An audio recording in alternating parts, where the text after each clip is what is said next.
Lord, pwede po ba akong mag-alay ng tula para sa'yo? Gusto ko lang po kasi magpasalamat para sa lahat ng mga biyayang pinagkaloob mo.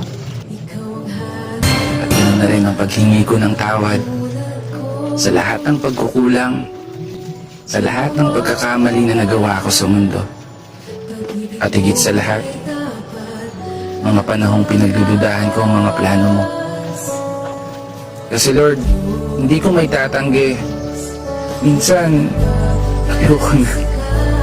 Ang araw na pagod na ako sa lahat ng mga problema kong daladala. Pinipilit ko mong bumangon at imulot ang mata.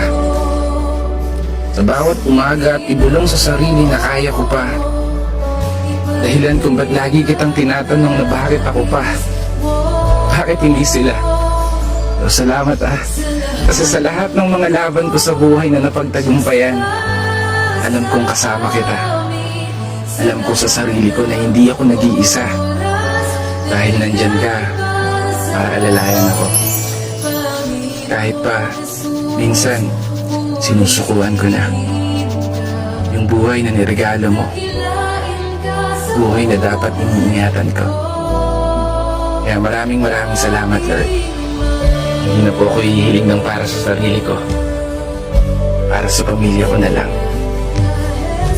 Ingatan niyo po sana sila. Habang abala ako sa pagharap ng mga hamon, magawa kong makulayan ang mga planong maghahatid ng pagbabago sa buhay na nakasanayan ko. Makapagbigay ng inspirasyon sa iba. Gamitan ko lang na sulat ko para sa'yo. Sa iba, na unti-unti nang nawawalan ng pag-asa. Mga taong nakakaranas ngayon ng matinding karamdaman na hindi na alam kung makakaya pa ba.